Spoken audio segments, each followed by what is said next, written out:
বুকের বোতাম খুলে দিচ্ছে। আবার কিছু আলেম নামের কলঙ্ক আছে যারা ওই ইহুদি খ্রিস্টানদের পা চাটা গোলাম। আছে না নাই? সালাউদ্দিন আইয়ুবী রাহমাতুল্লাহ আলাইহি, যিনি বাইতুল আকসাকে ইহুদি মুক্ত করার পর 3000 আলেমকে তিনি নিজে হত্যা করেছিলেন। কেন? এটার মূল কারণ হলো তারা শুধু সমাজে তাদের পরিচিতি ছিল আলেম, কিন্তু তারা মূলত ছিল হলো ইহুদি খ্রিস্টানদের পা চাটা গোলাম। এরকম তো এখন সমাজে নাই। আসতে বলে, আসতে বলবেন না, আছে না নাই? ইমানদার মানে কি মাথায় টুপিটা পড়া? ইমানদার মানে কি শুধু মাথায় মুখে দাড়ি রাখা? না, ইমানদারের পরিচয় বাহ্যিক কোন সূরতের সঙ্গে ইমানের কোন সম্পর্ক নেই। মূলত আবু জেহেল জুব্বা পরতো। আবু জেহেলের যে পোশাক আর আমার নবীর যে পোশাক, আরবের যে পোশাক, আমার নবীর এবং আবু জেহেলের পোশাকের মধ্যে কোনো তফাৎ ছিল না। অনেক বিধর্মী আছে যাদের মুখে দাড়ি আছে, আছে না নাই? আচ্ছা, আমি দাড়িকে ইনকার করছি না, আমি পোশাককে ইনকার করছি না, আমি সুন্নাহকে অবশ্যই সম্মান করছি, কিন্তু আলেমের পরিচয় দিয়ে আপনার ভূমিকা হবে হলো জালেমদের মতো ইসলামকে নিভিয়ে দেবার জন্য। যুগে যুগে এরকম মুনাফিক চক্র ছিল, এখনো আছে না নাই? এজন্য আমি প্রায় বলি, ঈমান যদি এনে থাকি, শত্রু আগে চিন্তা হবে। আমাদের শত্রু আছে না নাই? ঈমানদারের শত্রু জীবনে আছে না নাই? শত্রুগুলো কারা কারা, এটাও আজকে আমরা আলোচনার মধ্যে শিখে নেব। জোরে বলি ইনশাআল্লাহ। আমি রুহুল আমিন ভাইকে আমি ছুটি দিতে চাই, কারণ এর কারণ কি জানেন? আমরা বুঝি তো, একটা মানুষ দীর্ঘ সময় কথা বলেছেন, ক্লান্তি আছে, তো উনি একটু বিশ্রাম নিক, ওনাকে একটু রুখসত দেই আমরা। কি মনে করেন আপনারা? কি অনুমতি দিলেন তো? আচ্ছা, জি। আবেগ তো সব জায়গায় প্রয়োগ করা যাবে না। ঠিক আছে ভাই, জি ইনশাআল্লাহ।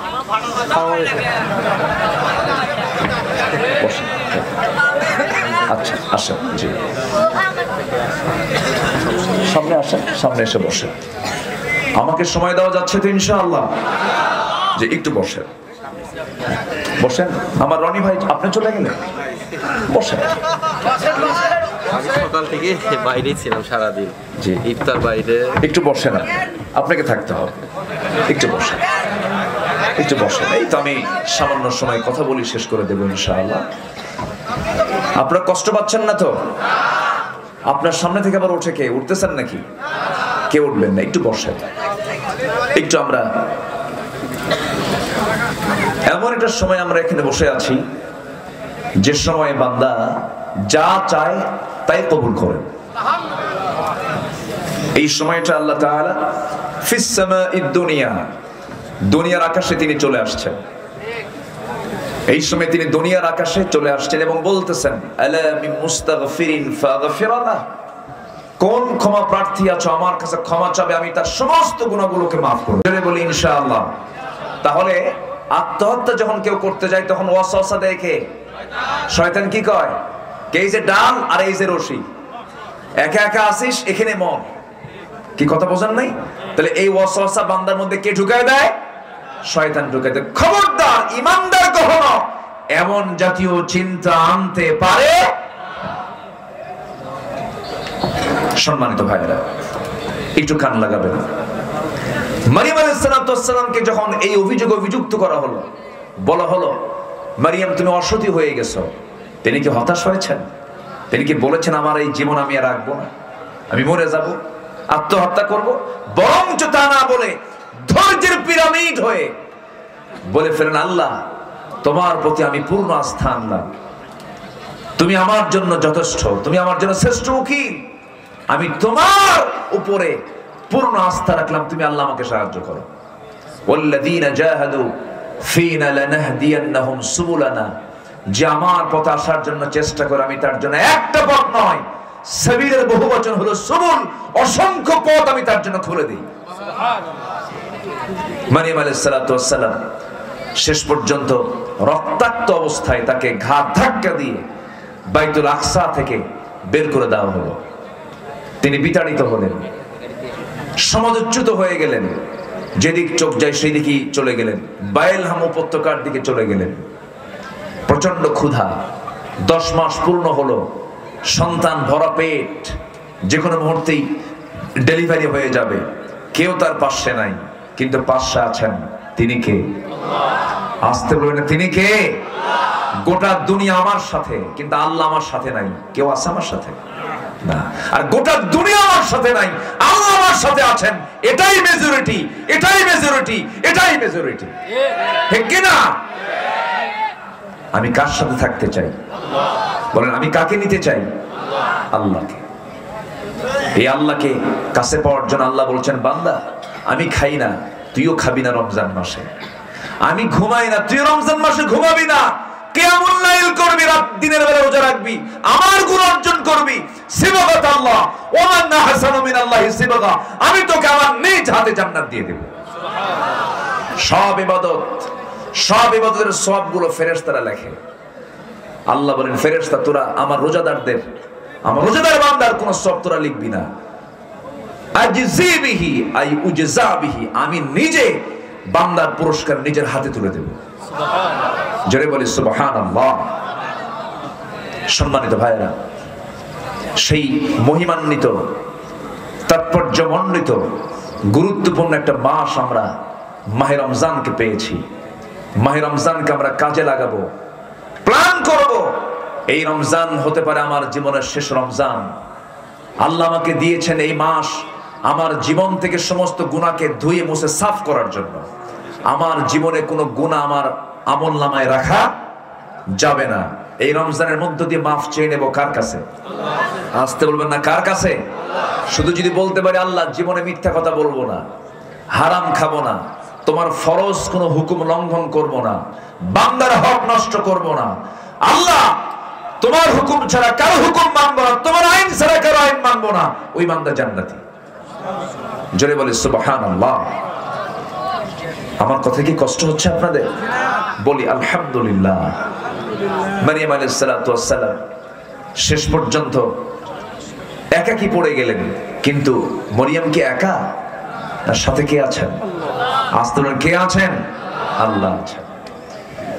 এই মারিয়াম আলাইহিস সালাতু ওয়াস সালাম ওই ক্রাইসিস পিরিয়ডে আল্লাহর প্রতি পূর্ণ আস্থা আনলেন। সন্তান ডেলিভারির সময় যখন হলো, লাম ইয়ালাম ফাসুবহানাল্লাযী লা ইহসা ইমতিনানুহু বিল-লিসানি ওয়ালা বিল-কলম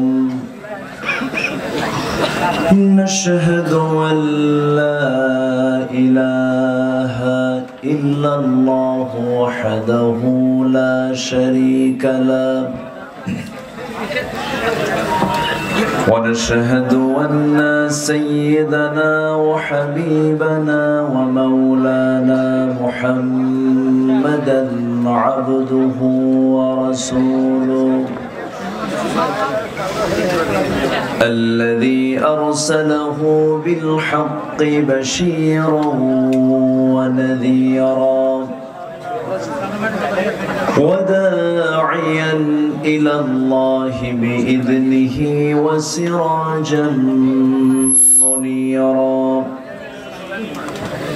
فقد قال الله تعالى في كلامه المجيد وفرقانه الحميد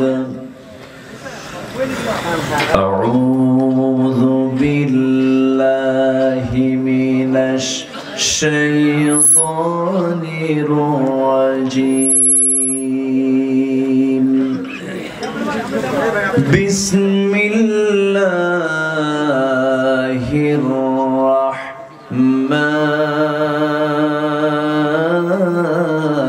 الرحيم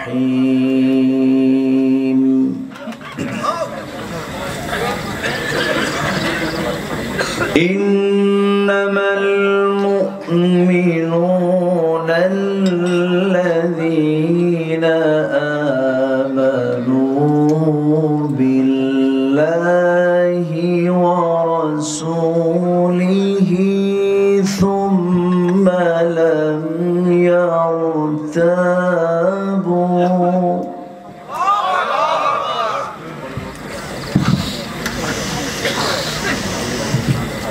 ثم لم يرتابوا وجاهدوا في سبيل الله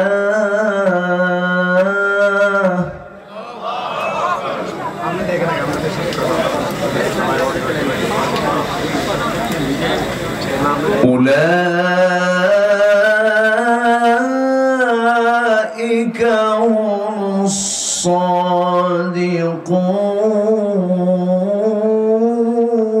الصادقون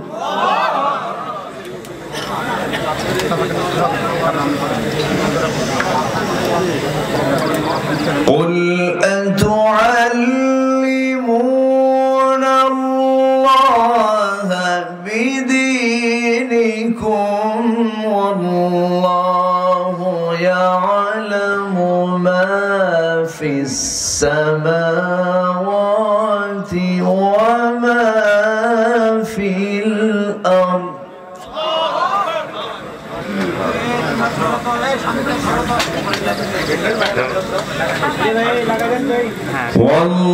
والله بكل شيء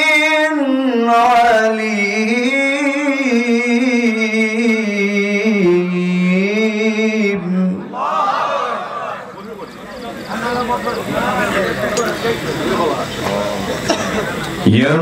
يمنون عليك أن أسلموا قل لا تمنوا علي إسلامكم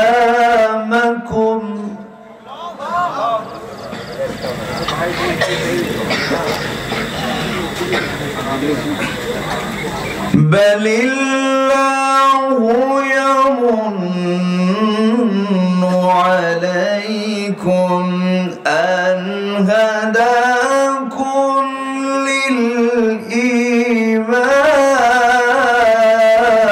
للإيمان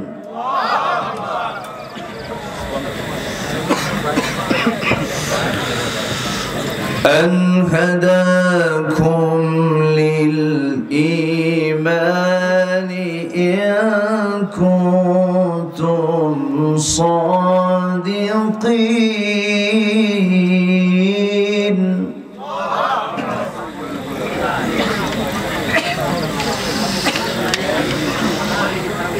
الله أكبر بسم الله الرحمن الرحيم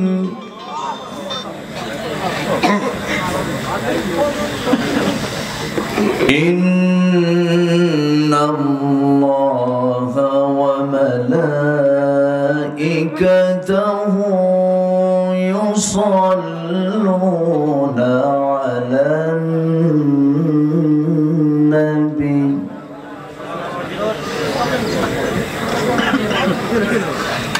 يا أيها الذين آمنوا صلوا عليه وسلموا تسليما اللهم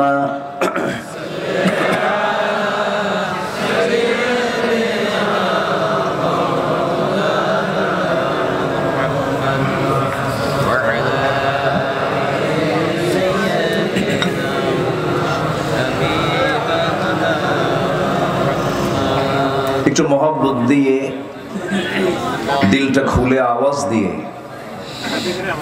একটু ক্লান্তি দূর করার জন্য নবীর প্রেমে মাতোয়ারা হয়ে জবান খুলে সবাই বলুন আল্লাহুম্মা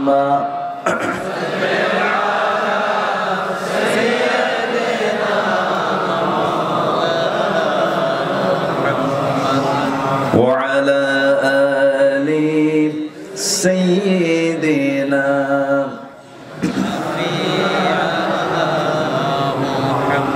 সবাই বলুন বালাগাল উলা বিকামালিহি কাশাফাত তুজা বিজামালিহি হাসনাত জামিউ খিসালিহি সাল্লু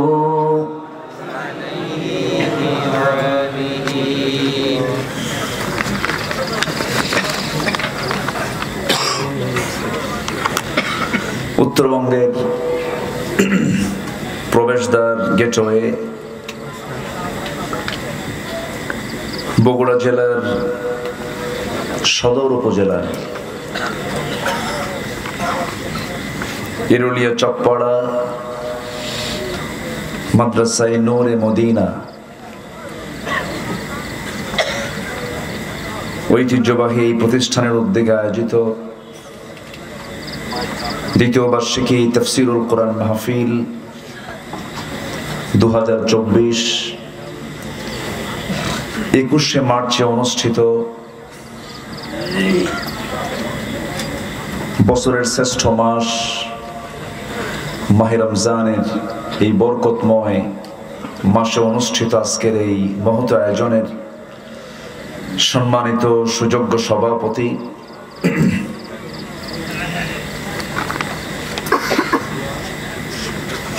শ্রেষ্ঠ দ্বীনি বিদ্যাপীঠ জামিল মাদ্রাসার সম্মানিত মুহাদ্দিস মাওলানা শহীদুল ইসলাম, আজকের মাহফিলের বরেণ্য প্রধান অতিথি বিশিষ্ট রাজনীতিবিদ সমাজসেবক জনাব সুলতান মাহমুদ খান রনি সাহেব, আজকের মাহফিলে উপস্থিত এক ঝাঁক ওলামা বৃন্দ, বিশেষ করে আমার পূর্বে কথা বলেছেন নন্দিত আলেমে দ্বীন অনলবর্ষী বক্তা, আমার অত্যন্ত কাছের আমার শ্রদ্ধাভাজন ভাই মাওলানা রুহুল আমিন যুক্তিবাদী, কথা বলেছেন আমার অনুজ, খুব সুন্দর কথা বলেন মুহতারাম মাওলানা আব্দুস সালাম যুক্তিবাদী, কথা বলেছেন হাফেজ মাওলানা শেখ আবু ইউসুফ, এবং আজকের মাহফিলের যিনি আয়োজক সার্বিক পৃষ্ঠপোষকতায় যিনি আছেন অত্র প্রতিষ্ঠানের সম্মানিত প্রতিষ্ঠাতা আমার প্রিয় ভাই নন্দিত আলেমে দ্বীন খ্যাতনামা মুফাসসিরে কোরআন মাওলানা গোলাম রব্বানী যুক্তিবাদী হাফিজাহুল্লাহ, উপস্থিত আজকের মাহফিলের প্রধান আকর্ষণ, যাদেরকে নিয়ে আজকের এই সাজানো গোছানো একটি বর্ণাঢ্য আয়োজন, তাওহীদের পতাকাবাহী কালেমার ঝান্ডাবাহী দ্বীন ইসলামের নরসারদুল বীর মুজাহিদ প্রাণ প্রিয় সম্মানিত দ্বীনি ভাইরা, আড়ালে বসে আছেন সম্মানিতা শ্রদ্ধেয়া মা বোনেরা, আলোচনার সূচনায় আনুষ্ঠানিকতার মধ্য দিয়ে আমার পক্ষ থেকে আবারও দিল খোলা সালাম, আসসালামু আলাইকুম ওয়া রাহমাতুল্লাহি ওয়া বারাকাতুহু। সালামের জবাব একটু দুর্বল মনে হচ্ছে, একটু শক্ত করে দিলে ভালো হয়। আসসালামু আলাইকুম ওয়া রাহমাতুল্লাহ। জি, ঘুম তো থাকার কথা না, কারণ আমার আগের যিনি মেহমান ছিলেন তার আলোচনায় ঘুমানোর কোনো সুযোগই নাই, ঘুমানোর কোনো কায়দাই নাই। তো তো আমার আলোচনা তো একটু ভিন্ন ধর্মী। তো ঘুম এখন তো থাকার কথা নয়, ঘুম কেটে যাওয়ার কথা। ধীরে ধীরে আমরা সেহরির সময় সামনে পেয়ে যাচ্ছি। তো আমি যতক্ষণ আছি আমাকে সময় দেওয়া যাবে তো ইনশাআল্লাহ? সময় দিতে রাজি আছেন তো? জোরে বলি ইনশাআল্লাহ। আজকে মন চাচ্ছিল আজকে আমি মেহমানদের কথাগুলো শুনি।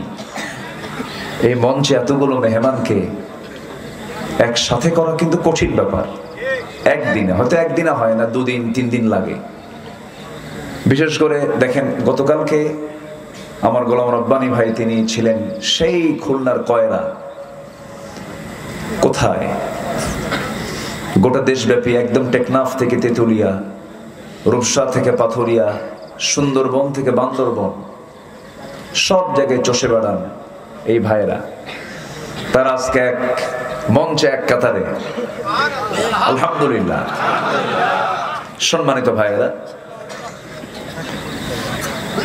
আমি আলোচনার সূচনায় সূরাতুল হুজুরাত থেকে, কেউ কথা বলেছেন কে সূরা থেকে? না, আচ্ছা, সূরাতুল হুজুরাত থেকে আমি শেষ দিকের কয়েকটা আয়াত আমি তেলাওয়াত করেছি। যাবেন একটু?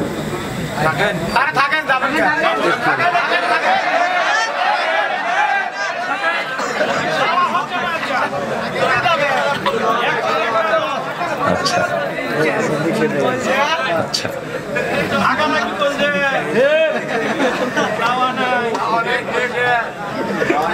সম্মানিত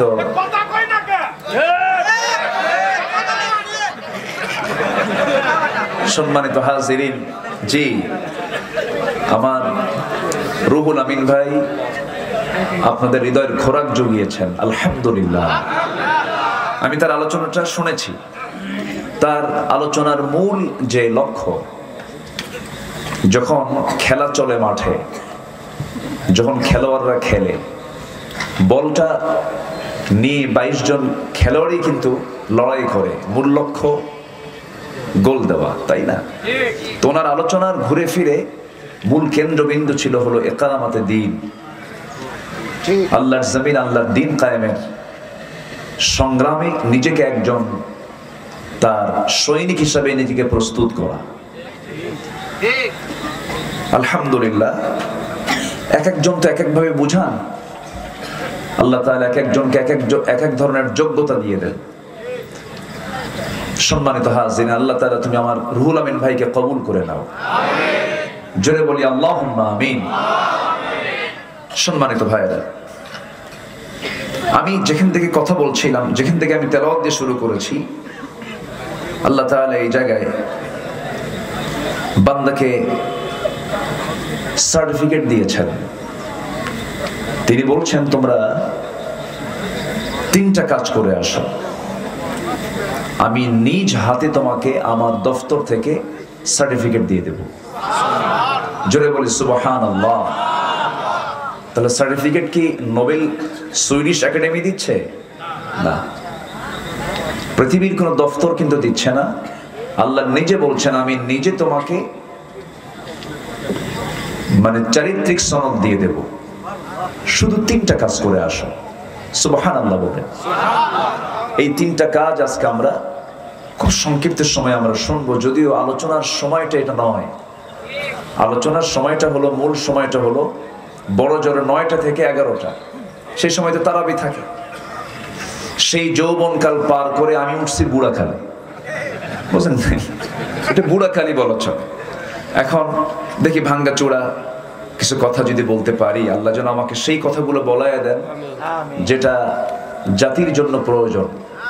শুধু আপনি শুনবেন না কথাগুলো, এই কথাগুলো আপনি আমাকে সহযোগিতা করবেন থেকে, এবং এই কথাগুলো আগামীকালকেই কোটি কোটি মানুষ এই কথাগুলো শুনতে পাবে ইনশাআল্লাহ। তার মাধ্যম হচ্ছে এই মিডিয়াগুলো। আজকে প্রায় শতাধিক মিডিয়া এখানে এসেছে। এই মিডিয়াগুলো আগামীকালকেই মানুষের চোখে চোখে অর্থাৎ হাতে হাতে এই আলোচনাগুলো পৌঁছে দিবেন তারা। আমরা তাদের জন্য দোয়া করি, আল্লাহ তুমি তাদের এই পরিশ্রম, এই মেহনতকে তুমি আল্লাহ দ্বীনের জন্য কবুল করে নাও। সম্মানিত ভাইরা, তাহলে আমরা সার্টিফিকেটের জন্য কত ব্যস্ত হয়ে পড়ি। যদি আমার একটা অক্সফোর্ডের সার্টিফিকেট থাকতো, কেমব্রিজের যদি একটা সার্টিফিকেট থাকতো, একটা যদি পিএইচডি ডিগ্রি থাকতো, অনেকের কত স্বপ্ন থাকে, কিন্তু আল্লাহ তাআলা সহজেই বলছেন আমি তোমাকে নিজে সার্টিফিকেট দেব, তোমাকে কিছু কাজ করতে হবে। এর মধ্যে এক নাম্বার কাজ হলো ঈমান আনতে হবে। কি আনতে হবে বলেন তো? তো এখানে কি ঈমান ছাড়া কেউ আছেন? বেঈমান কেউ আছেন কি? সবাই তো আমরা ঈমান এনেই ফেলছি। কিন্তু আল্লাহ তাআলা আবার দেখেন ঈমানদারকে ডাক দিয়ে আবার বলছেন ঈমানদাররা ভালো করে ঈমান আনো, এমন হুকুম আছে না নাই? আবার ঈমানদারকে ডাক দিয়ে আরেক জায়গায় বলছেন মুসলমান না হয়ে মরো না। তাহলে আমি ঈমান এনেছি শুধু এতটুকু বললাম আর আমি নাজাত পেয়ে যাব না। ঈমান এনেছি মানে কি? আমার এই দেহটা, আমার এই জীবনটা হিংস্র জন্তুর সামনে আমি সোপর্দ করে দিয়েছি। হিংস্র জন্তু আছে না নাই? আছে না? আমার কথা বুঝতেছেন কিনা জানি না। আমাদেরকে খেয়ে ফেলার মতো, নিঃশেষ করে দেওয়ার মতো, ঈমানদারদের জীবনকে নাস্তানাবুদ করার জন্য কিছু হিংস্র হায়না জন্তু আছে না নাই? আল্লাহ রাব্বুল আলামিন বান্দাকে নিজেই প্রশ্ন করছেন আহাসিবান নাস আইয়ুতরাকু আইয়াকুলু আমান্না ওয়া হুম লা ইফতানুন। মানুষের ধারণা ঈমান এনেছি এতটুকু শব্দ বলে ফেললাম আর আমি পার পেয়ে যাব। না না বান্দা, তোমাকে আমি অবশ্যই পরীক্ষা করব, সেই পরীক্ষায় তোমাকে পাশ করতে হবে। পাশ ছাড়া জান্নাত মিলবে না। এই পৃথিবীতে যত আল্লাহর পছন্দের গোলাম দুনিয়া থেকে গত হয়েছেন, প্রত্যেকটা গোলামদেরকে পরীক্ষা করা হয়েছে। প্রত্যেকটা পরীক্ষায় তারা সেকেন্ড হয়েছেন না ফার্স্ট হয়েছেন? ফার্স্ট হয়েছেন। জাতির পিতার দিকে যদি তাকাই, আল্লাহ রাব্বুল আলামিন তার ব্যাপারে বলছেন وَإِذِ ابْتَلَى إِبْرَاهِيمَ رَبُّهُ بِكَلِمَاتٍ فَأَتَمَّهُنَّ। নবী হে, আপনি চিন্তা করেন কেন? আমি যে সময় আমার খলিল ইব্রাহিমকে অসংখ্য পরীক্ষা করেছিলাম, প্রত্যেকটা পরীক্ষায় আমার খলিল ইব্রাহিম ফাতাম্মাহুন্না, প্রত্যেকটা পরীক্ষায় তিনি ফার্স্ট ক্লাস।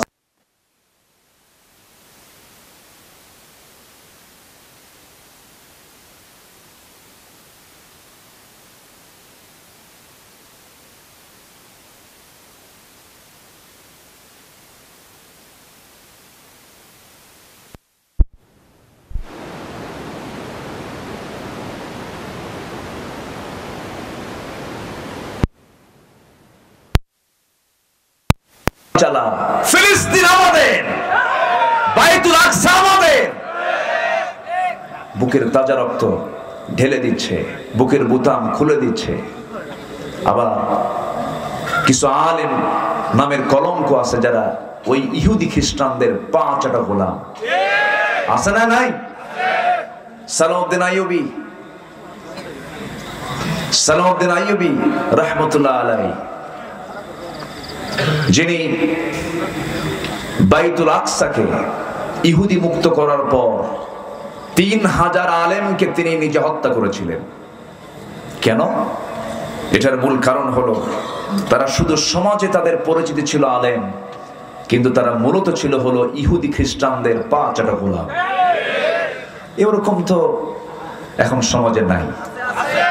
আসতে বলে, আসতে বলবেন না? আছে না নাই?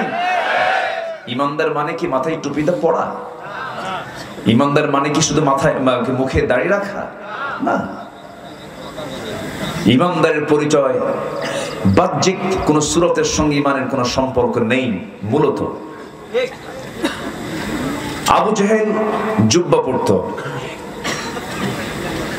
আবু জেহেলের যে পোশাক আর আমার নবীর যে পোশাক, আরবের যে পোশাক, আমার নবীর এবং আবু জেহেলের পোশাকের মধ্যে কোনো তফাৎ ছিল না। অনেক বিধর্মী আছে যাদের মুখে দাড়ি আছে না নাই? আচ্ছা, আমি দাড়িকে ইনকার করছি না, আমি পোশাককে ইনকার করছি না, আমি সুন্নাহ অবশ্যই সম্মান করছি, কিন্তু আলেমের পরিচয় দিয়ে আপনার ভূমিকা হবে হলো জালেমদের মতো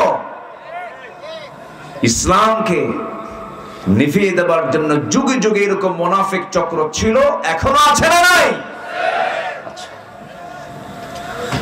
এজন্য আমি প্রায় বলি, ঈমান যদি এনে থাকি, শত্রু আগে চিন্তা হবে।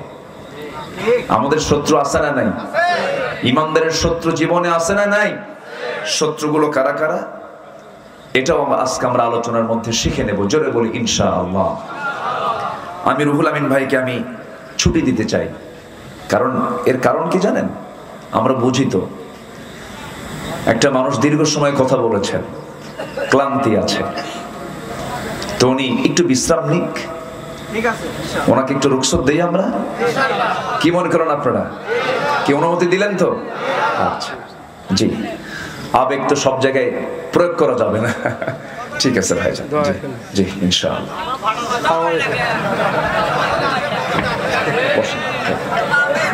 আচ্ছা আসেন, জি সামনে আসেন, সামনে এসে বসেন। আমাকে সময় দেওয়া যাচ্ছে তো ইনশাআল্লাহ? যে একটু বসেন, বসেন। আমার রনি ভাই আপনি চলে গেলেন, বসেন। সকাল থেকে বাইরেই ছিলাম সারাদিন, জি ইফতার বাইরে। একটু বসেন, আপনাকে থাকতে হবে, একটু বসেন, একটু বসেন। এই তো আমি সামান্য সময় কথা বলি, শেষ করে দেবো ইনশাআল্লাহ। আপনারা কষ্ট পাচ্ছেন না তো? আপনার সামনে থেকে আবার উঠে কে উঠতেছেন নাকি? কে উঠবেন না, একটু বসেন। একটু আমরা এমন একটা সময় আমরা এখানে বসে আছি, যে সময় বান্দা যা চায় তাই কবুল করেন। এই সময়টা আল্লাহ তাআলা ফিস সামাঈদ দুনিয়া, দুনিয়ার আকাশে তিনি চলে আসছেন। এই সময় তিনি দুনিয়ার আকাশে চলে আসছেন এবং বলতেছেন, আলা মিন মুস্তাগফিরিন ফাগফিরানা, কোন ক্ষমা প্রার্থী আছো আমার কাছে ক্ষমা চাবে, আমি তার সমস্ত গুনাহগুলোকে মাফ করব। এটা কি মোল্লার কথা না আল্লাহর কথা? আল্লাহ নিজে বলছেন, কোন ক্ষমা প্রার্থী আছো, কার কোন সমস্যাগুলো আছে আমার কাছে বলো, আমি তার সমস্যাগুলো আমি দূর করে দেব। আল্লাহু আকবার বলেন। এজন্য এই গোল্ডেন টাইম, এটা সোনালী সময় আমরা পার করছি এবং কোরআন শোনার মধ্য দিয়ে পার করছি। বলি আলহামদুলিল্লাহ। সে টাইমটা শুধু 12টা যখন বাজে, জাস্ট ফজরের আগ পর্যন্ত, এই টাইমটা হলো 24 ঘন্টার মধ্যে একটা গোল্ডেন টাইম, যে টাইম আল্লাহ তাআলা আমাকে মাফ করার জন্য আল্লাহ তাআলা 7 আসমান উপর থেকে, আরশে আজিম থেকে তিনি প্রথম আকাশে চলে আসেন। তাহলে এই সময়টা কি আমরা নষ্ট করব? একটু বসেন, আমরা আলোচনাটা শুনি। সার্টিফিকেট দেবেন কে? আল্লাহ। আমরা কার কাছ থেকে সার্টিফিকেট নেব? আল্লাহর কাছ থেকে। একটু মনোযোগ দিয়ে কথাগুলো শুনুন। আল্লাহ রাব্বুল আলামিন সুন্দর করে বলেছেন সূরাতুল হুজুরাত, ইন্নামাল মুমিনুনা আল্লাযীনা আমানু বিল্লাহি ওয়া রাসূলিহি সুম্মা লাম ইয়ারতাবু وجاهدوا بأموالهم وأنفسهم في سبيل الله أولئك هم الصادقون জোরে বলুন আল্লাহু আকবার। প্রকৃত মুমিন তো তারাই, আল্লাহ তাআলা নিজেই ঈমানদের পরিচয় দিতে নিয়ে বলছেন, প্রকৃত ঈমানদার তো তারাই যারা কি করলো, আল্লাযীনা আমানু, যারা ঈমান আনলো আল্লাহর উপরে, আল্লাহর প্রতি যারা বিশ্বাস আনলো। আল্লাহর প্রতি বিশ্বাস ওই বান্দার 100% চলে আসবে যে বান্দা কোরআন থেকে ভালো করে বুঝতে পারবে। আম খেতে ভারী মজা, আম খেতে ভারী মজা, সারাদিন আপনি খাতা কলমে লিখবেন, এটা লেখার মধ্যে মজা পাবেন না। যতক্ষণ না আমটা আপনার জিহবায় না হাজির হবে। ঠিক তেমনি আমি ইমানদার চিল্লায় চিল্লাম ইমানদারের স্বাদ আমি বুঝতে পারবো না। আমি যে ইমানদার, আমি যে একজন মুমিন মানুষ, মুমিন বান্দা, এটা আমার বোঝার জন্য, জানার জন্য সবচেয়ে বড় প্রয়োজন হলো কোন কিতাবের জ্ঞান অর্জন করা। কোন কিতাবের জ্ঞান অর্জন করা? কোরআন শেখা সবার জন্য সুন্নাত না ফরজ? আল্লাহ তাআলা যে ইবাদতগুলো দিয়েছেন, সকল ইবাদতের মূল শর্ত হলো এই কোরআনের জ্ঞানটা হাসিল করা। ধরেন আপনি নামাজ পড়তে যাবেন, কি লাগবে বলেন? কি লাগবে বলেন? কোরআন লাগবে। এজন্য একজন মুসলিমের জীবনে সব শিক্ষার আগে, সব শেখার আগে কি শেখা দরকার? তো মাদ্রাসায় নূরে মদিনাতে কি শেখানো হয়? কোরআন শেখানো হয়। আমি গোলাম রব্বানী ভাইকে ধন্যবাদ জানাচ্ছি। হাজারো ব্যস্ততার মধ্যে তিনি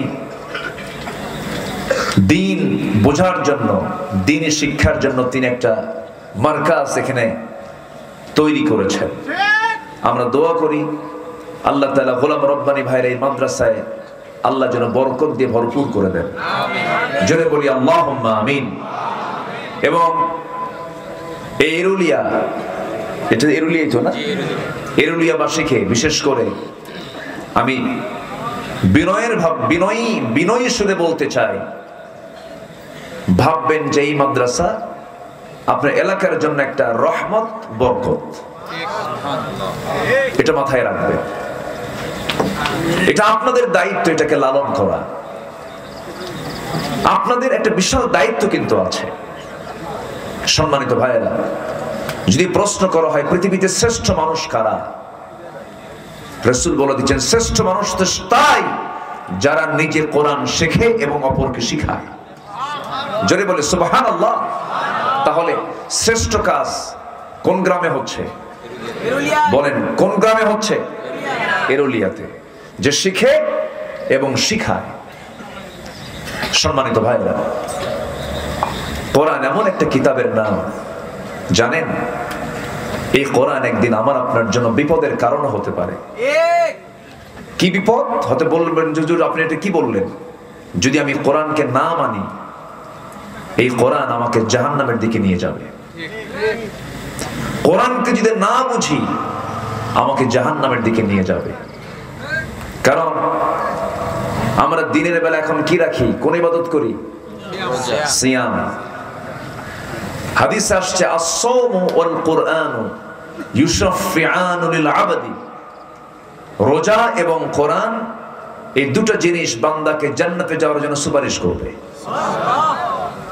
তাহলে আমি কোরআনটা জানলামই না, বুঝলামই না, পড়লামই না, আমি সুপারিশ পাবো কেমনে? কেমনে আমি সুপারিশ পাবো?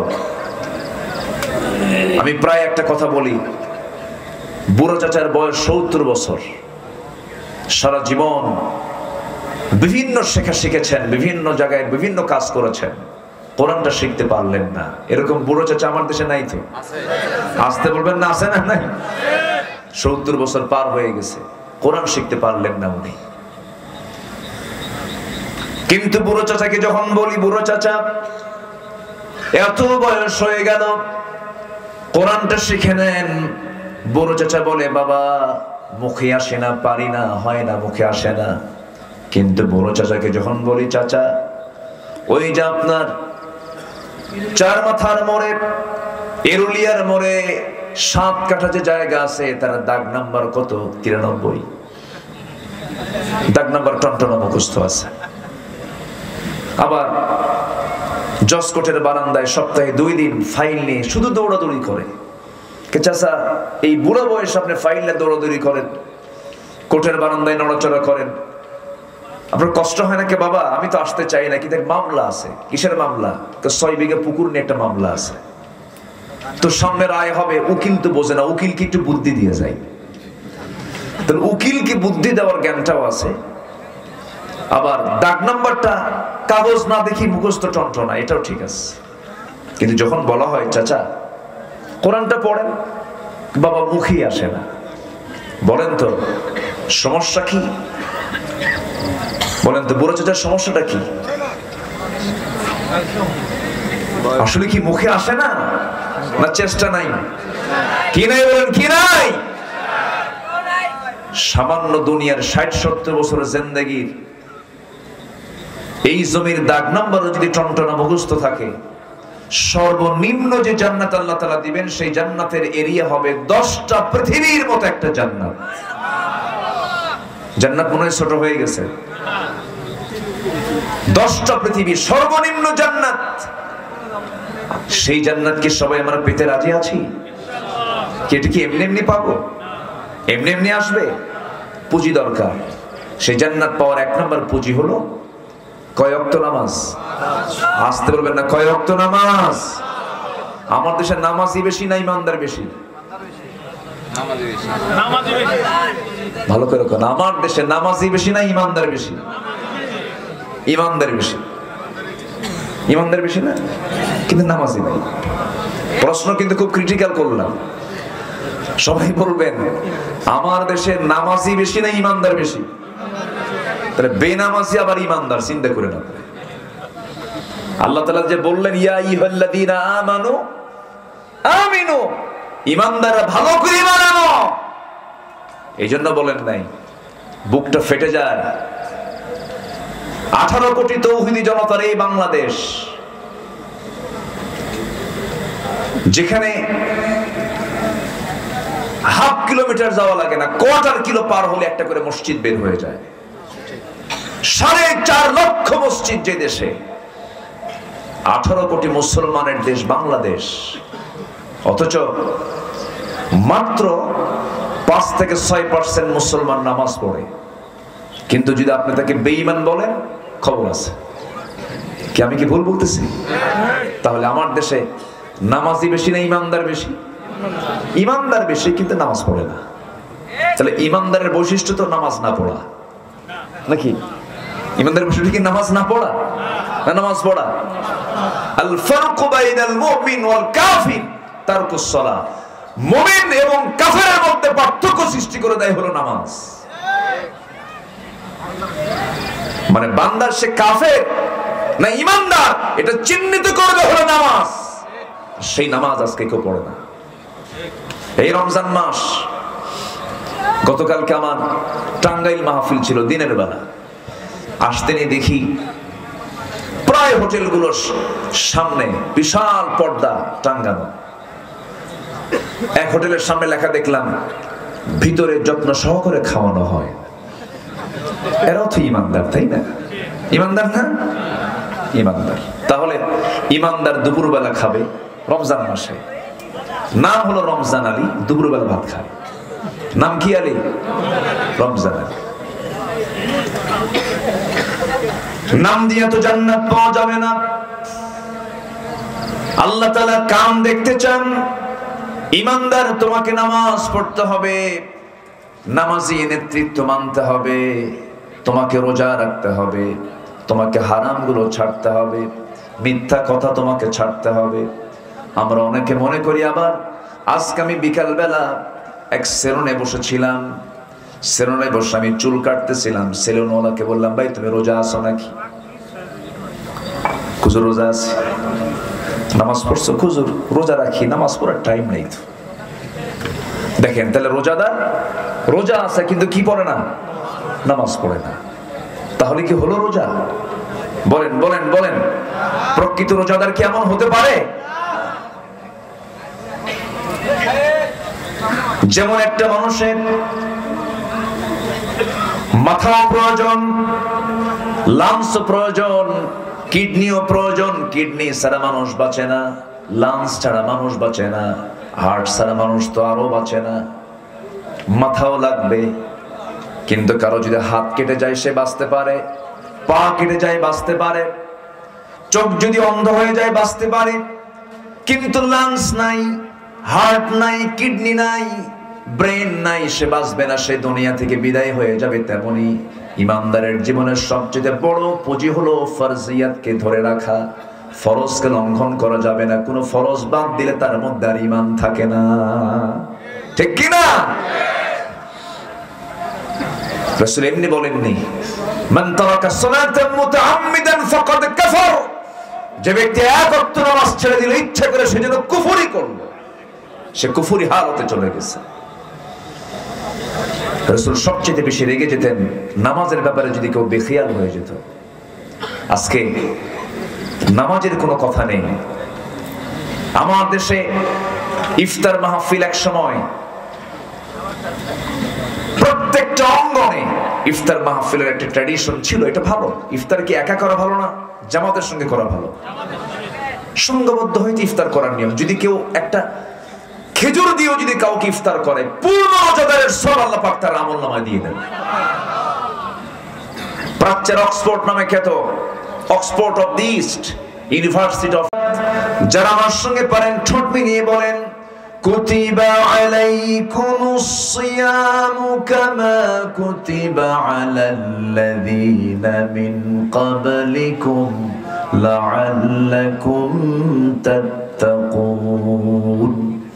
কুতিবা আই ফরিদা, আমি আল্লাহ রাব্বুল আলামিন তোমাদের জন্য ফরজ করেছি।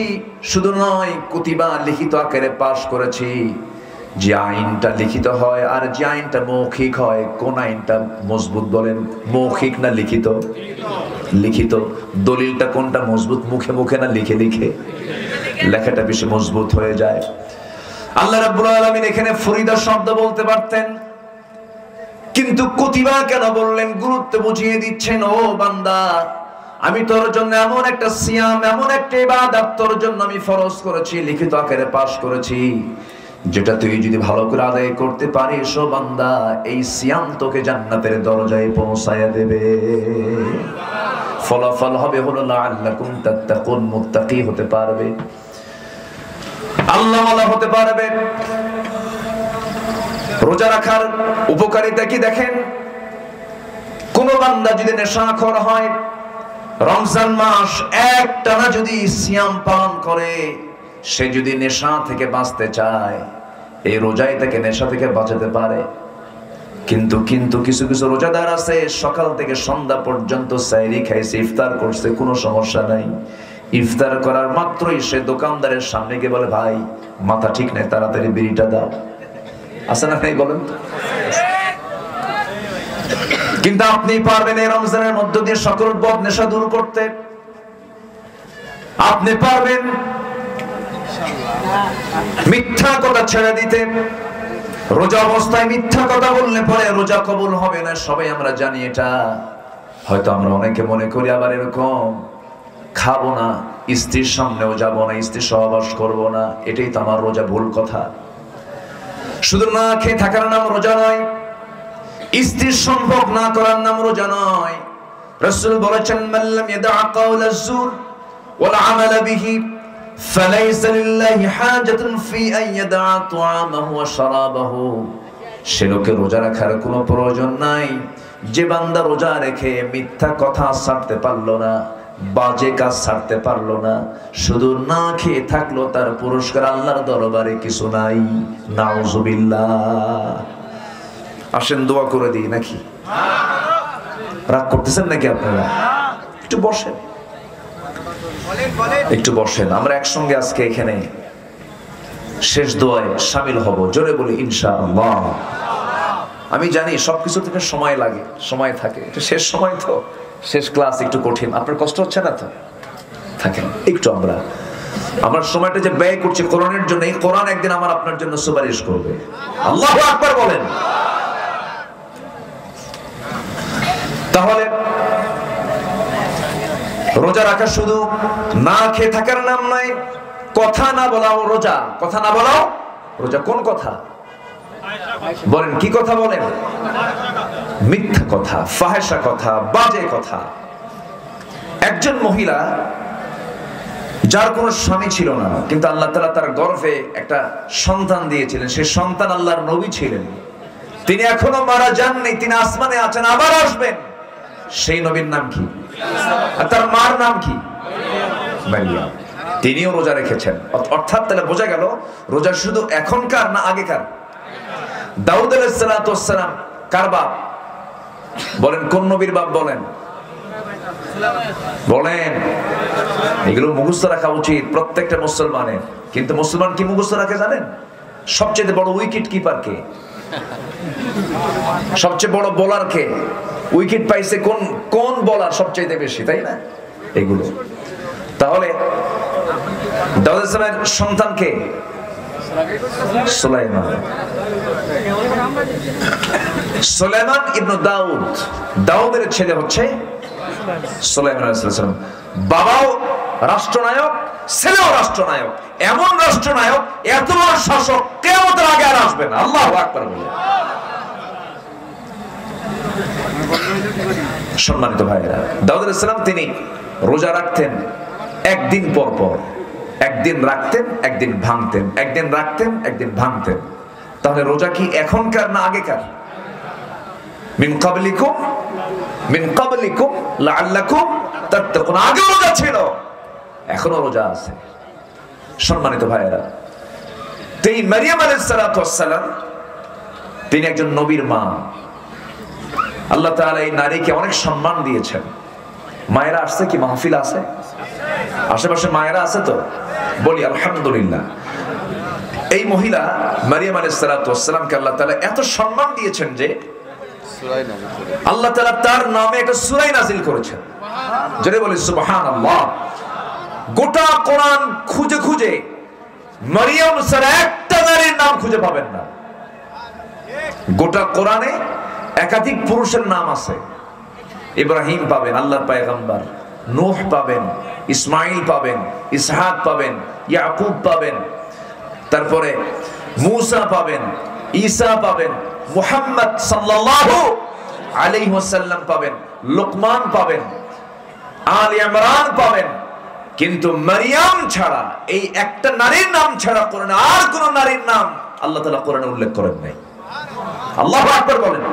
তাহলে অবশ্যই এই নারীর একটা বিশেষ, অবশ্যই বিশেষ গুণ আছে না নাই? বিশেষ কিছু গুণাবলী আছে না নাই? এর মধ্যে একটা হলো কি জানেন গুণাবলী?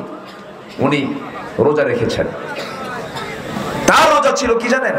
না খেয়ে থাকা নয়, তার রোজা ছিল হলো না কথা বলা। কি? কথা না বলা। কথা না বলা, এটা একটা রোজা। আমাদের দেশে অধিকাংশ রোজাদার রোজা রেখে বাজে কথা বলে না? বলেন, বাজে কথা বলে না? অফিসে আসছে, সিগনেচার ফাইল হচ্ছে না, ফাইলের সিগনেচার হচ্ছে না, ঘুষের টাকা নিয়ে আসছে। রোজাদার অফিসার বলতেছে, ভাই আমি তো রোজা আছি, তো টাকা তো আনছেন, এখন তো টাকাটা আমি হাতে নেব না, আমি চোখ বন্ধ করলাম, পকেটে ঢুকায় দেন, ইফতার করে দেখে নেব, ইফতার করে দেখে নেব। এটা কি রোজা? আসতে বলবেন, এটা কি রোজা? একটু কান লাগান, সবাই একটু মনোযোগ দিয়ে কতগুলো শোনার চেষ্টা করুন। আল্লাহ তাআলা মারিয়ামকে এত সম্মান কেন দিলেন? এবং আল্লাহ তাআলা মারিয়ামকে এত সম্মান দিয়েছেন, সাথে তার বাবার সম্মানও কিন্তু কম নয়। বাবার নামে একটা সূরা আছে, আলে ইমরান। মেয়ের নামটাও আছে, বাবার নামটাও আছে। এই মারিয়াম আলাইহিস সালাম তিনি কথা না বলা রোজা তিনি রেখেছেন। এই মারিয়ামের জীবনে আল্লাহ রাব্বুল আলামিন বিশাল বড় একটা পরীক্ষা দিয়েছেন। সেই পরীক্ষাটা হলো স্বামী ছাড়া সন্তান তার গর্ভে দেওয়া হয়েছিল। এখন বলুন, আজকের সমাজে কোন নারীর পেটে যদি স্বামী ছাড়া কোন সন্তান পেটে আসে, বলেন ওর কি অবস্থা হতে পারে? গোটা সমাজে সকেজ হয়ে যাবে, সমাজ তাকে মেনে নেবে না, নানা রকম অভিযোগ আপত্তি তার বিরুদ্ধে তুলবে। ঠিক তেমনি মারিয়াম আলাইহিস সালাম যখন আল্লাহর পক্ষ থেকে চূড়ান্ত সিদ্ধান্ত হয়ে গেছে, ইন্নাল্লাহ ইসতাফাকি ওয়া তাহহারাকি, হে মারিয়াম আমি তোমাকে নির্বাচিত করেছি, আমি তোমাকে সন্তানের মা বানাবো। আল্লাহু আকবার বলে। লাম ইয়ামসাসনি বাশার, কোন পুরুষ আমাকে স্পর্শ করে নাই, কেমন করে হবে? কিন্তু আল্লাহ তাআলা বলছেন, ইন্না মাসালা ঈসা কামাসালি আদম, ঈসার দৃষ্টান্ত আদমের মতো। আদমের যেমন বাপ নাই, আদমের যেমন মা নাই, কিন্তু আল্লাহ তাআলা আদমকে বানিয়েছেন বাপ মা ছাড়া। সে আল্লাহ কি পারেন না বাপ ছাড়া সন্তান? পারেন না, পারেন না, পারেন না? আল্লাহ তাআলা সন্তান তার গর্ভে দিয়ে দিলেন। অনেক লম্বা কথা ছিল, শর্ট করে আনতেছি। সন্তান তার পেটে চলে এলো।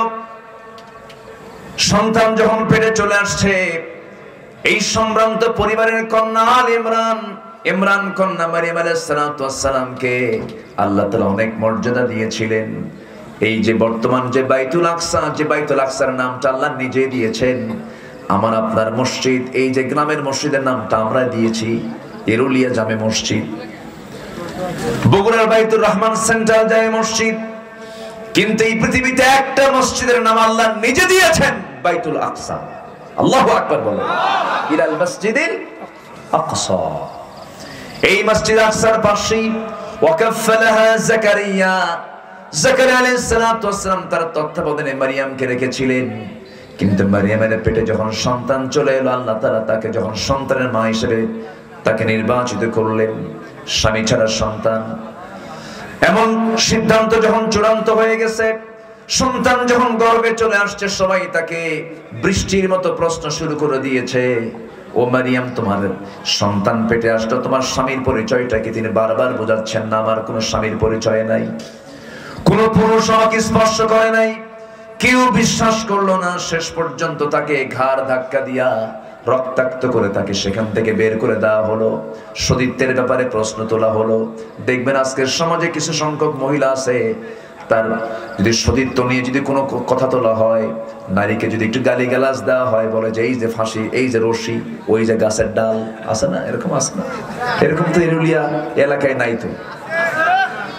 আমার দেশে আত্মহত্যার প্রবণতা কি আছে? এই তো গত কয়েকদিন আগে কোন একটা জায়গায় মাহফিল করলাম, এক এসপি মহোদয় মঞ্চে বসা। এসপি মহোদয় বলেন, হুজুর একটু মেহেরবানি করে, আমরা তো প্রশাসন চালাই, তা আত্মহত্যার প্রবণতা খুব বেড়েছে, একটু মেহেরবানি করে এই বিষয়ে কিছু কথা বলবেন। আজকের এই মিডিয়ার কল্যাণে আমি এই সাবজেক্টটা আমি একটু নিয়ে আসতেছি। আত্মহত্যা, পৃথিবীর এমন কিছু কিছু দেশ আছে যে দেশে আত্মহত্যা আইনগতভাবে বৈধ। মানে আমি মরে যাব, বাঁচবো না, প্রশাসনকে জানাচ্ছে আমি অমুক দিন সুইসাইড করব, আমি মরে যাব। কিন্তু ইসলাম কি এটা বৈধ করেছে? বলেন, বৈধ করেছে? বৈধ তো করে নাই, বরঞ্চ যদি কেউ আত্মহত্যার পথ বেছে নেয়, যদি কেউ আত্মহত্যা করে, সুইসাইড করে, যা দিয়ে সে আত্মহত্যা করেছে সেই জাতীয় অস্ত্র দিয়ে আল্লাহ তাআলা তাকে কিয়ামতের দিন এরকম শাস্তি দিবেন। উযযিবা বিহি, যা দিয়ে সে মারা গেছে দুনিয়াতে, আত্মহত্যা করেছে, ওই জিনিস দিয়ে আল্লাহ তাআলা তাকে শাস্তি দিবেন। নাউযুবিল্লাহ বলেন। তাহলে আত্মহত্যাকারী জান্নাতি না জাহান্নামী? জান্নাতি না জাহান্নামী? এক সাহাবী নবীর সাথে যুদ্ধ করতে গেছে, যুদ্ধ করে আসছে, রক্তাক্ত অবস্থা। আমার রাসূল বলেন, তোমরা কি জানো এই লোকটা জাহান্নামী? রাসূল সাহাবাকে বলেন, হুজুর আপনি কি বলেন? এই লোকটা আমাদের সঙ্গে যুদ্ধ করতে গেল, জিহাদ করলো, রক্তাক্ত হলো, এই লোকটা জাহান্নামী হবে কেমনে? আমি কিছুক্ষণ পরে বলবো।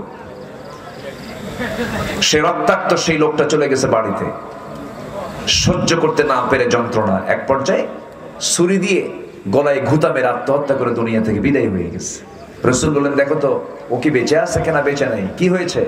আত্মহত্যা করে দুনিয়া থেকে বিদায় হয়েছে। আমি বলছি না তোমাদের যে লোকটা জাহান্নামী? তাহলে সে আত্মহত্যা যদি কেউ পথ বেছে নেয়, সে কি জান্নাতি না জাহান্নামী? জাহান্নামী। দেখবেন ওই শয়তান ওয়াসওয়াসা দেওয়ার জন্য, মানে আত্মহত্যা করতে হবে, শয়তান তো একটা তালে থাকে যে এই কখন একটা নিরিবিলি পায়, নিরিবিলি একটা ঘর যদি পায়, নিরিবিলি ঘর পাইছে, দরজা খান পাইছে, দরজা লাগাই দিয়ে এই যে ফ্যান আর এই যে দড়ি, তোর এই মুহূর্তে চান্স মরার কথা বলছেন ভাই। সামনে গাছের ডাল একটা আছে, কেউ নাই আশেপাশে, কে দড়িটা নিয়ে আয়, এখানে মর, তোর এখানে মরার চান্স, এখানে না মরলে তুই মরতে পারবি না।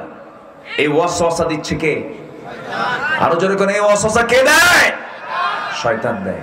যে মৃত্যুর জন্য নিজেকে প্রস্তুত করে আমি মরে যাব, সে জাহান্নামী, সে জাহান্নামী। ওয়ালা তুলকু বিআইদিকুম ইলা তাহলুকা, নিজকে তুমি ধ্বংসের দিকে ঠেলে দিও না। কার কথা? আল্লাহর কথা। আপনি নিজেকে আপনি জুলুমের দিকে নিতে পারবেন না, নিজের শরীরকে আপনি কষ্ট দিতে পারবেন না।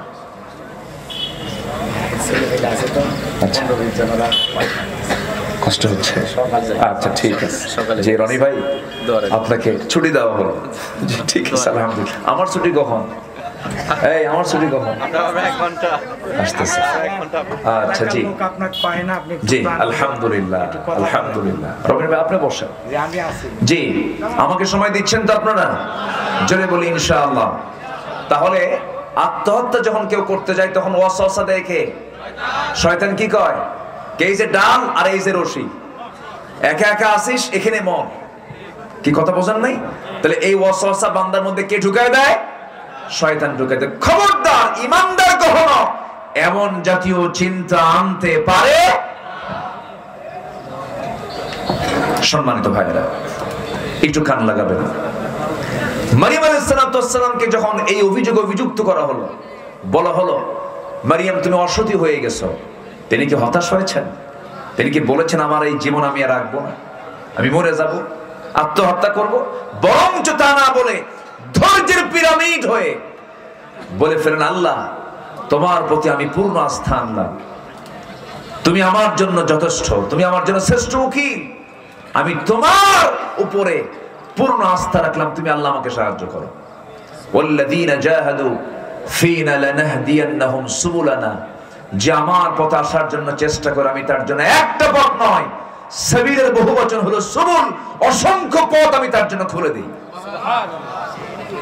মারিয়াম আলাইহিস সালাতু ওয়াস সালাম শেষ পর্যন্ত রক্তাক্ত অবস্থায় তাকে ঘাত ধাক্কা দিয়ে বাইতুল আকসা থেকে বের করে দেওয়া হলো।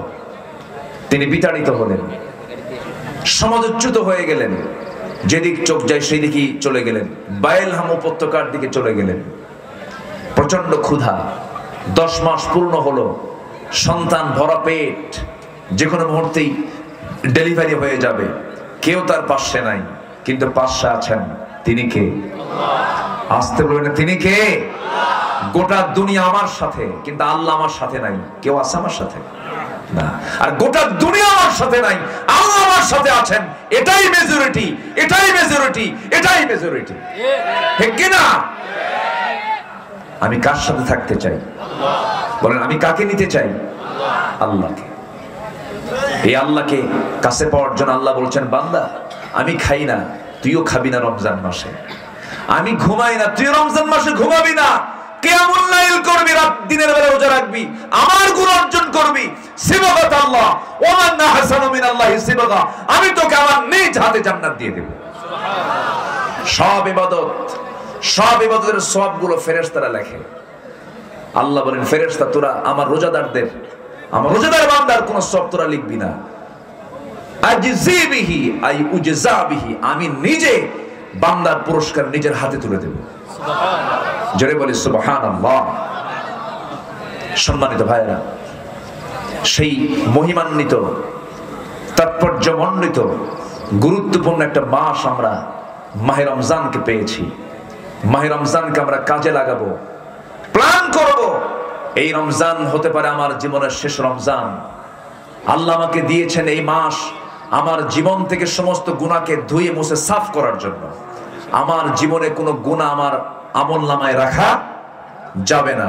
এই রমজানের মধ্য দিয়ে মাফ চেয়ে নেব কার কাছে? আল্লাহ। আসতে বলবেন না কার কাছে? আল্লাহ। শুধু যদি বলতে পারি আল্লাহ জীবনে মিথ্যা কথা বলবো না, হারাম খাবো না, তোমার ফরজ কোনো হুকুম লঙ্ঘন করব না, বান্দার হক নষ্ট করব না, আল্লাহ তোমার হুকুম ছাড়া কারো হুকুম মানবো না, তোমার আইন ছাড়া কারো আইন মানবো না, ওই বান্দা জান্নাতি। জোরে বলি সুবহানাল্লাহ। আমার কথা কি কষ্ট হচ্ছে আপনাদের? বলি আলহামদুলিল্লাহ।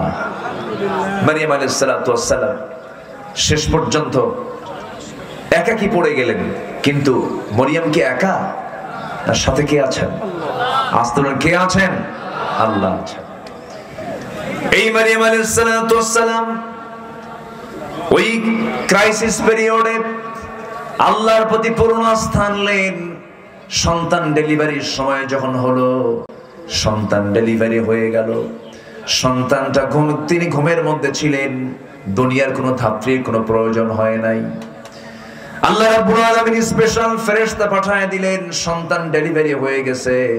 ঘুমন্ত অবস্থায় ঘুম থেকে জাগা পেয়ে দেখেন সদ্য সন্তান ঈসা হাত পা নড়াচড়া করে। শুকনো ডালের নিচে বসা ছিলেন, শুকনো ডাল সবুজ পাতায় ভরে গেছে, ফলমূলগুলো টসটসে ধরে আছে, ফলমূলগুলো পারলেন হাতে, খেয়ে নিলেন, জীবনের শক্তি ফিরে পেলেন, সন্তানকে দুধ পান করালেন 3টা দিন 3টা রাত। সঙ্গে সঙ্গে তাকে জানিয়ে দেওয়া হলো, হে মারিয়াম, এখন তোমার আর এই অবস্থায় এই জায়গায় থাকা যাবে না, তুমি লোকালিটির মধ্যে চলে যাও, বাইতুল মুকাদ্দাসের এরিয়াতে তুমি চলে যাও, মানুষের মাঝে চলে যাও। তিনি বললেন, আমি কেমন করে যাব, কেমন করে জবাবগুলো আমি দেব? এই সন্তান নিয়ে তারা প্রশ্ন শুরু করে দেবে, বারবার আমাকে জানতে চাবে সন্তানের পিতার পরিচয় কি, বাবার পরিচয় কি। আল্লাহ, আমি কেমন করে জবাবটা দেব? আল্লাহ সুন্দর করে তাকে শেখায় দিচ্ছেন, তুমি সেই সময় তাদেরকে সোজা একটা কথা বলে দেবে, সেটা হলো ক্বালাত ইন্নী নাযারতু লিররহমানি সাওমা। আমি রোজা আছি। আমি কি আছি? রোজা। দেখেন রোজাটা কত আগে, ইন্নী নাযারতু লিররহমানি সাওমা, আমি রোজা আছি। আমি কোনো কথা বলবো না। তাহলে তার রোজা ছিল খাওয়ার না কথা? বলেন কিসের কিসের? কথা। আমি কোনো কথা বলবো না, চুপ। উনি চুপ থেকে বললেন, আমি কোনো কথা বলবো না, ইন্নী নাযারতু লিররহমানি সাওমা। যত কথা তোমরা শুনতে চাও, যত প্রশ্ন তোমরা করতে চাও, ওই যে দোলনায় শুয়ে আছে আমার নবজাতক সন্তান, ওই সন্তানকে তোমরা প্রশ্ন করো, ওর নাম সহ সব পরিচয় দিয়ে দেবে। জোরে বলে সুবহানাল্লাহ। সত্য প্রকাশ করে দেন কে? আল্লাহ। আস্তে বলে সত্য প্রকাশ করে দেন কে? কোনটা স্বাভাবিক মৃত্যু আর কোনটা বিষ প্রয়োগের মৃত্যু? সম্মানিত ভাইয়েরা, কাকে কেমন করে হত্যা করা হয়েছে, অন্যায় করে জুলুম করে কাকে দুনিয়া থেকে বিদায় করা হয়েছে, সব সত্য একদিন প্রকাশ পাবে ইনশাআল্লাহ। প্রকাশ করবেন কে? আল্লাহ। প্রকাশ করবেন কে? আল্লাহ তাআলা। সম্মানিত ভাইয়েরা, তবে হ্যাঁ, এটাও সত্য কথা, ঈমানের পথে যদি আমি অবিচল থাকতে চাই, টিকে থাকতে চাই, তাদের মতোই হবে যেমনটি হয়েছিল ইমামে আযম আবু হানিফা রাহমাতুল্লাহ আলাইহি। জেলখানায় রেখে তাকে বিষ প্রয়োগ করে দুনিয়া থেকে বিদায় করে দেওয়া হয়েছে। এমন চিত্র আজও দুনিয়াতে আছে না নাই? আসতে বলবেন না, আছে না নাই? আকলমন্দ ইশারা বা আশাদ, সচেতন ব্যক্তির জন্য ইঙ্গিতটাই যথেষ্ট। তবে শহীদের রক্ত, ইমানদারের রক্ত, আলেমদের রক্ত কখনো বৃথা যেতে পারে না। সেই রক্ত বরং চারু উর্বর হয়ে তড়িৎ গতিতে সেই জমিনে দিন কায়েমের পরিবেশ সৃষ্টি করে দেয়। সম্মানিত ভাইয়েরা, সেই ইমানের বলে বলিয়ান হয়ে আল্লাহর জমিন, আল্লাহর দিন কায়েমের জন্য যদি আমাকে আপনাকেও প্রয়োজনে বুকের তাজা প্রাণ ঢেলে দিতে হয়, সবাইকে রাজি আছেন? সবাইকে রাজি আছেন? জীবন দেব না, জান্নাত পাবো না, জীবন দেওয়ার নিয়ত থাকবে না, জান্নাত পাওয়া যাবে না, জীবন জান মাল ইসলামের পথে কোরবান দিতে প্রস্তুত, এমন সিদ্ধান্ত নিতে রাজি আছেন কারা কারা? একটা হাত তুলে দেখেন তো দেখি।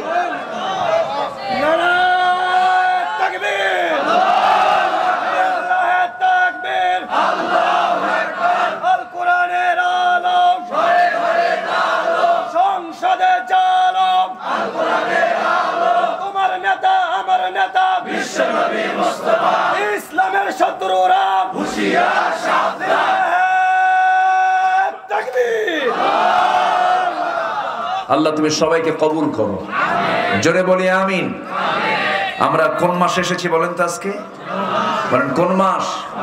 শুধু এটাই জানলাম, কিন্তু রমজান মাস শুধু নয়, এই মাসটা কি জানেন? বিজয়ের মাস। আমরা জানি ডিসেম্বর বিজয়ের মাস, তাই না? আমরা জানি ডিসেম্বরটা বিজয়ের মাস। হ্যাঁ, আমার দেশে বিজয় মাস হিসাবে ডিসেম্বরকে বলা হয়। আর এখন চলছে কোন মাস আমার দেশে? কিসের মাস বলেন? কিসের মাস? স্বাধীনতা। তাহলে স্বাধীনতার মাস হলো মার্চ, আর বিজয়ের মাস হলো ডিসেম্বর। আর আমরা রমজানকে বলি এটা হলো রোজার মাস। রমজান মাস রোজা রাখার মাস, কিন্তু আমরা অনেকেই জানি না এই রমজান মাসটা হলো বদরের মাস। আমরা অনেকেই জানি না এই রমজান মাস হলো দিন কায়েমের দিনের জন্য বুকের তাজা প্রাণ ঢেলে দেওয়ার মাস। এটা আমরা অনেকেই জানি না। তাহলে আমি যদি বলি রমজান মাস ইসলামের বিজয়ের মাস, ভুল হবে? আসতে বলে ভুল হবে? এই কথা কি মুসলমানরা বলে? এই দেশে মুসলমানরা কি অধিকাংশ জানে? এটা জানেই তো না। আজকে কততম রমজান চলছে? 13তম রমজান। রমজান এর রোজা ফরজ হয় মক্কায় না মদিনায়? এগুলো জানতে হবে। মদিনায়। বলেন কোথায়? মদিনায়। আমার রাসূল মদিনায় হিজরত করেছেন 2য় হিজরি